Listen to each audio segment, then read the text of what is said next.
are reducing, and therefore the budget, if anybody has thought of spending on the telecom side, is able to afford more facilities now with the mobile telephone, and therefore he has got within his budget he can afford for some more applications.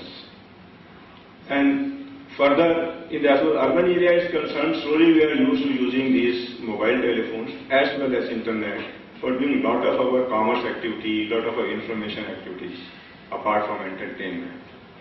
But now the development is taking place, penetration more towards the rural areas, and it's projected by 2012, about 50% or more than 50% of telephone connections will be provided in the rural areas. And the rural population will find it useful not only for voice purpose, unless it serves something more for that. And the more is applications which are such that by using those applications they are able to get some monetary benefit out of this one. It may be a tangible monetary benefit, it may be intangible benefit, but which helps them to improve their standard of living. Unless that is done, it's not going to be very popular in the rural areas. So far the report says, where it has been given as a pure voice telephone, initially people have taken, but after some time they have surrendered the telephone, or what you call as turnover rate in rural areas is quite high. Coming to the service provider's point of view, their ARPU is falling. So they have to work out ways for increasing their ARPU. Now the basic value-added service is simple ringtone, etc. Now they are reached a limit. New customers are taking their one, existing customers are using to a certain extent. And therefore, the revenue is becoming almost standstill. The customers are increasing, tariffs are falling. So therefore, overall industry revenue is marginally increasing. Earlier the growth was about 19% or more than that one. This year it is expected that the growth in revenue may not be 19% because of one second tariffs. So the service provider's interest also is there to start giving new type of applications which the customer can use and give them little more money. Handset manufacturers are also now coming up with various ideas. The normal basic handset, what we call, they are coming with color and touch screen, polyphonic tone, GPS connectivity and all those things.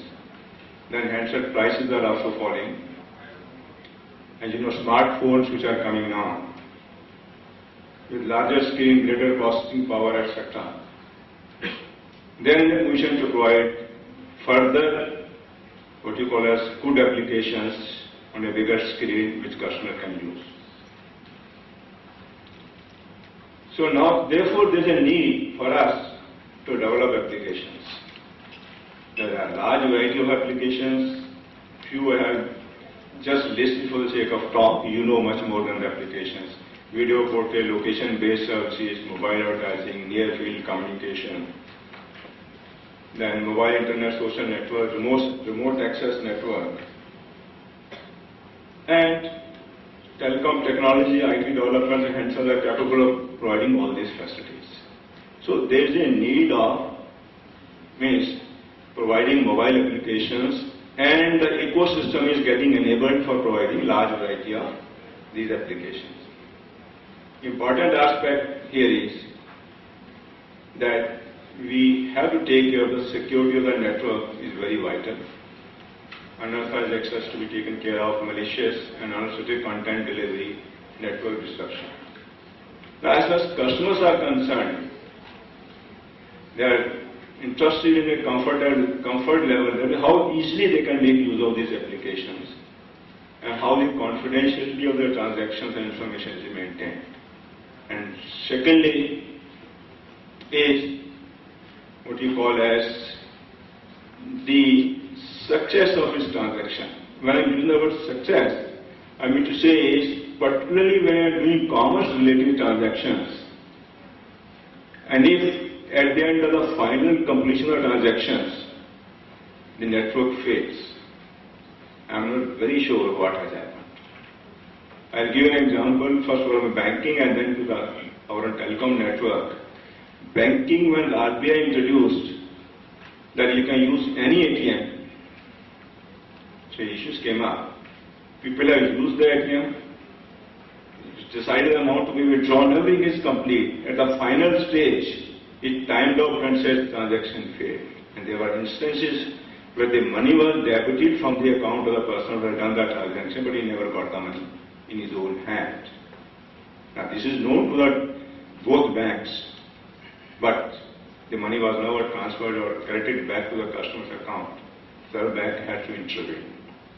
They charged 100 rupees transaction fee, which was fixed by the bank, but money was not transferred. It took time. So now the Reserve Bank has issued instructions that the bank must understand and find out the success of the transaction in his ATM, and if it is not successful, he should revert back within the certain time frame specified in this.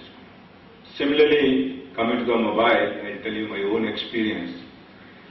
I was doing real-time transaction for payment of my bill. Everything went off well.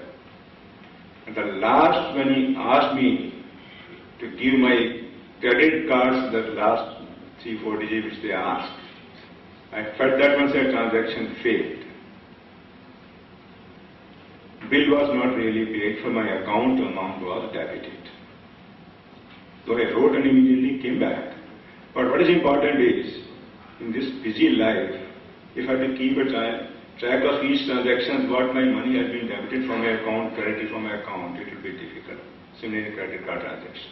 So reliability of the applications, the telecom network will be very important if you want to develop more and more need for the customers. Let us see what is the market for applications. So the customer's requirement of application will depend upon the profile of the customer. What is the education level, nature of job, age and gender, and type of city where he is staying. Just to list some examples, busy executives, they have less time for entertainment. Maybe when they are traveling in car or traveling by what you call as by air or other means, they may like to have some sort of entertainment. Otherwise, they are mainly interested in, depending on the job profile, is more interested in educative, information and commerce related transactions. Rural masses, those which are young may prefer more of an entertainment value-added services because the money is being contributed by their parents. The moment they get their jobs and the parents, they are more interested in the one which is related to them. And related to them are two major types of application which I can think of. One is which is supposed to be provided by the state. Education, health, what you call market conditions and all those things. And which is required by them is about their agriculture or whatever job they are doing, how they can do those transactions. And then at free time they may be interested in internet services. So therefore, the market for application is dependent upon various types of people. Entertainment is required by all, but it may be spent by each may be different from each requirement. So, according to me, the demand is huge for these applications. But India is being at a very nascent stage of the applications of value-added services. It's not easy or maybe not easy to predict as on today what is likely to demand. There are projections by 2012 share may become about 20% and by 2015 the mobile applications share become 30% like in developed countries. But this has to be seen. The reason being that the Indian market is very price sensitive. They want all facilities with the least expenditure. Therefore, we have to see how the application